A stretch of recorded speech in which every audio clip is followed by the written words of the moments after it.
Assalamualaikum, perkenalkan nama aku Kurota Ayuni dari Komunikasi Penyiaran Islam, Fakultas Dakwah dan Komunikasi UIN Sunan Gunung Jati Bandung. Pada kesempatan kali ini, aku akan membahas tentang peradaban Islam Mughal di India.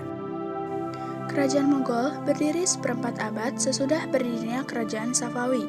Kerajaan Mughal bukanlah kerajaan Islam pertama di anak benua India. Awal kekuasaan Islam di wilayah India terjadi pada masa Khalifah Al-Walid dari dinasti Bani Umayyah. Penaklukan wilayah ini dilakukan oleh tentara Bani Umayyah di bawah pimpinan Muhammad ibnu Qasim. Pada fase desintegrasi, dinasti Ghaznawi mengembangkan kekuasaannya di India di bawah pimpinan Sultan Mahmud dan pada tahun 1020 Masehi. Ia berhasil menaklukkan seluruh kerajaan Hindu di wilayah ini sekaligus mengislamkan sebagian masyarakatnya. Setelah dinasti Ghaznawi hancur, muncullah dinasti-dinasti kecil seperti Mamluk, Khalji, Tughlaq, dan dinasti-dinasti lainnya. Asal-usul kerajaan Mughal. Mughal merupakan kerajaan Islam di anak benua India, dengan Delhi sebagai ibu kotanya, berdiri antara tahun 1526 sampai 1858 Masehi. Dinasti Mughal di India didirikan oleh seorang peziarah dari Asia Tengah bernama Zahiruddin Muhammad Babur, salah satu cucu dari Timur Leng dari etnis Mongol, keturunan Genghis Khan yang telah masuk Islam dan pernah berkuasa di Asia Tengah pada abad ke-15. Kerajaan ini didirikan pada saat di Asia Kecil berdiri tegak sebuah kerajaan Turki Utsmani dan di Persia berdiri kerajaan Safawi. Ketiganya pada saat yang sama menjadi sebuah negara-negara adikuasa di dunia. Mereka juga menguasai perekonomian, politik, serta militer dan pengembangan kebudayaan. Babur mewarisi daerah Pargana dari orang tuanya ketika ia masih berusia 11 tahun. Setelah naik tahta, ia mencanangkan obsesinya untuk menguasai seluruh Asia Tengah, sebagaimana Timur Leng tempo dulu. Namun ambisinya itu terhalang oleh kekuatan Uzbekistan. Kemudian dia dibantu oleh Daulah Khan dan Alam Khan untuk menyerang kekuatan Ibrahim, tetapi gagal memperoleh kemenangan. Mereka melihat bahwa Babur tidak sungguh-sungguh membantu mereka. Ketidakseriusan Babur menimbulkan kecurigaan. Kemudian mereka menyerang balik Babur.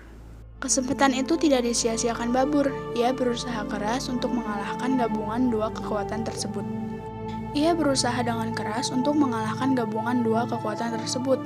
Akhirnya Daulah Khan dan Alam Khan dapat ia kalahkan. Kemudian dari Lahore, ia terus bergerak ke selatan sehingga mencapai Panipat. Dan disinilah ia berjumpa dengan pasukan Ibrahim, maka terjadilah pertempuran yang dahsyat.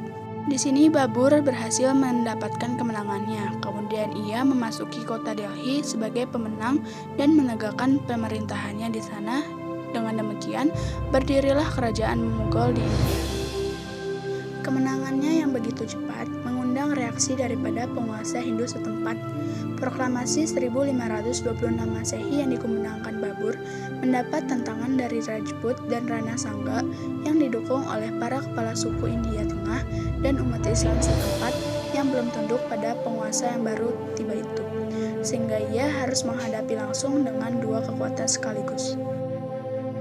Kemudian, Rajput dapat ditundukkan. Konsentrasi Babur diarahkan ke Afghanistan, yang saat itu dipimpin oleh Mahmud Lodi, saudara Ibrahim Lodi. Saat itu juga Afghanistan dapat jatuh ke dalam kekuasaannya. Kemudian pada tahun 1030 Masehi, Babur meninggal dunia dalam usia 48 tahun setelah memerintah selama 30 tahun. Dengan meninggalkan kejayaan-kejayaan yang cemerlang, pemerintahan selanjutnya dipegang oleh anaknya yaitu Humayun. Humayun, putra sulung Babur, dalam melaksanakan pemerintahan banyak menghadapi tantangan. Sepanjang masa kekuasaannya selama 9 tahun, negara tidak pernah aman. Ia senantiasa berperang melawan musuh. Di antara tantangan yang muncul adalah pemberontakan Bahadur Shah, yaitu penguasa Gujarat yang memisahkan diri dari Delhi. Namun, hal itu dapat ia atasi. Setahun setelah itu, ia meninggal dunia, dan pemerintahan dilanjutkan oleh anaknya yang bernama Akbar. Masa kejayaan Kerajaan Mughal. Masa kejayaan Mughal dimulai pada masa pemerintahan Akbar dan 3 raja penggantinya, yaitu Jahangir, Shah Jahan, dan Aurangzeb. Setelah itu, kemajuan kerajaan Mughal tidak dapat dipertahankan oleh raja-raja berikutnya. Akbar menggantikan ayahnya pada saat ia berusia 14 tahun, sehingga seluruh urusan kerajaan diserahkan kepada Bairam Khan, seorang Syi'i. Pada masa pemerintahannya, Akbar melancarkan serangan untuk memerangi pemberontakan sisa-sisa keturunan Sher Khan Shah yang dikuasai di Punjab, atau yang disebut dengan Perang Panipat I pada tahun 1556 Masehi, dan ia pun memenangkan peperangan. Setelah Akbar dewasa, ia berusaha menyingkirkan Bairam Khan yang sudah mempunyai pengaruh kuat dan terlampau memaksakan kepentingan aliran Syiah. Bairam Khan memberontak, tetapi dapat dikalahkan oleh Akbar di Julandur tahun 1561 Masehi. Setelah persoalan tersebut dapat diatasi, Akbar mulai menyusun program ekspansi. Ia memperluas wilayah kekuasaan, diantaranya Gujarat, Kashmir, Orissa, dan lain sebagainya. Hal itu membuat kerajaan Mughal menjadi sebuah kerajaan besar. Kemudian Akbar juga berhasil menerapkan bentuk politik sulakul atau toleransi universal, yaitu politik yang mengandung ajaran bahwa semua rakyat India sama kedudukannya, tidak dapat dibedakan oleh etnis atau agama.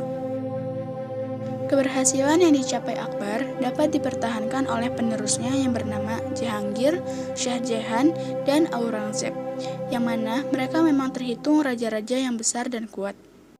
Pada masa Shah Jahan, banyak pendatang Portugis yang bermukim di Hungli, Benggala. Mereka menyalahgunakan kepercayaan dengan menarik pajak dan menyebarkan agama Kristen. Kemudian Shah Jahan meninggal pada tahun 1658 Masehi dan terjadilah perebutan tahta kerajaan di kalangan istana. Akhirnya, kerajaan Mughal terpecah menjadi beberapa bagian. Suja menobatkan dirinya sebagai raja di Benggala, Murad menobatkan dirinya sebagai raja di Ahmadabad, sedangkan Suja bergerak memasuki pemerintahan di Delhi. Namun, pasukan Aurangzeb berhasil mengalahkannya pada tahun 1658 Masehi, dan secara resmi ia dinobatkan sebagai Raja Mughal. Langkah pertama yang dilakukan oleh Aurangzeb yaitu menghapuskan pajak, menurunkan bahan pangan, dan memberantas korupsi. Kemudian ia juga membentuk peradilan yang berlaku di India yang dinamakan Fatwa Alamgiri sampai akhirnya ia meninggal pada tahun 1707 Masehi. Kemantapan stabilitas politik karena sistem pemerintahan yang diterapkan Akbar membawa kemajuan dalam banyak bidang. Contohnya dalam bidang ekonomi, sumber keuangan negara lebih banyak bertumpu pada sektor pertanian. Selain itu, bidang seni dan budaya juga berkembang. Karya seni terbesar yang dicapai kerajaan Mughal adalah karya sastra bugahan, penyair istana, berbahasa Persia, dan India. Masa kemunduran kerajaan Mughal. Aurangzeb tidak sanggup mempertahankan kekuasaannya. Pada abad ke-18 Masehi, kerajaan ini memasuki masa-masa kemunduran. Pemberontakan-pemberontakan terhadap pemerintahan pusat terus bermunculan, namun masih dapat diatasi. Kemudian Aurangzeb wafat dan digantikan oleh putranya yang diberi gelar Bahadur Shah. Setelah Muhammad Shah meninggal, tahta kerajaan dipegang oleh Ahmad Shah, kemudian diteruskan oleh Alamgir II, dan kemudian diteruskan oleh Shah Alam.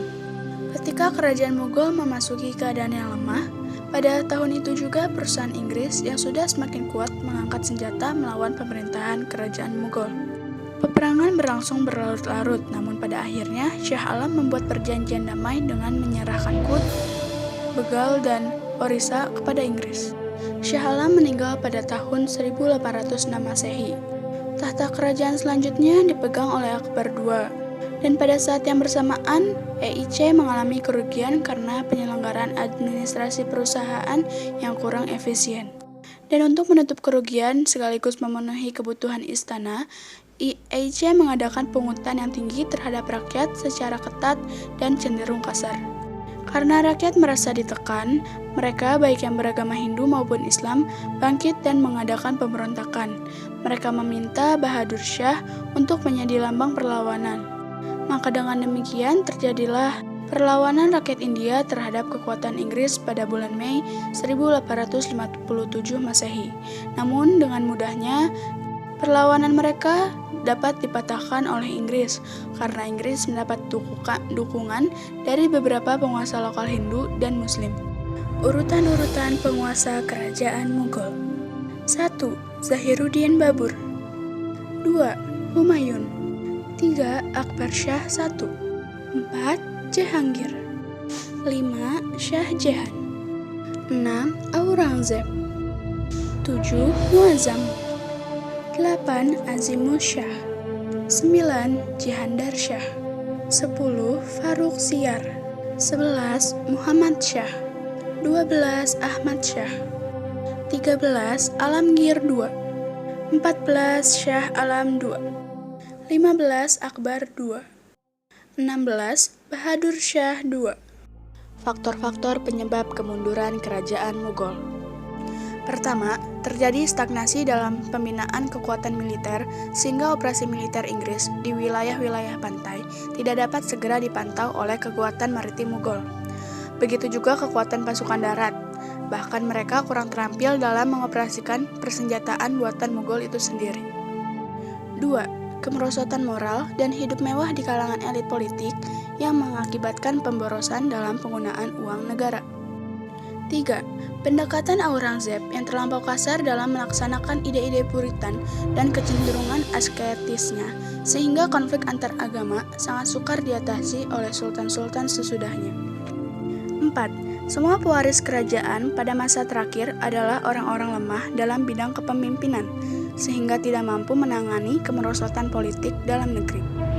5. Banyak terjadinya pemberontakan sebagai akibat dari lemahnya para pemimpin kerajaan Mughal setelah kepemimpinan Aurangzeb, sehingga banyak wilayah-wilayah kerajaan Mughal yang terlepas dari kekuasaan Mughal. Adapun pemberontakan-pemberontakan tersebut antara lain: A. Kaum Hindu yang dipimpin oleh Banda berhasil merebut Sadura, letaknya di sebelah utara Delhi dan juga kota Sirhind. B. Golongan Maratha yang dipimpin oleh Bajirao berhasil merebut wilayah Gujarat. C. Pada masa pemerintahan Shah Alam terjadi beberapa serangan dari pasukan Afghanistan yang dipimpin oleh Ahmad Khan Durrani. Shah Alam mengalami kekalahan dan Mughal jatuh pada kekuasaan Afghanistan. Terima kasih sudah menonton video ini sampai akhir. Saya pamit undur diri. Wassalamualaikum warahmatullahi wabarakatuh.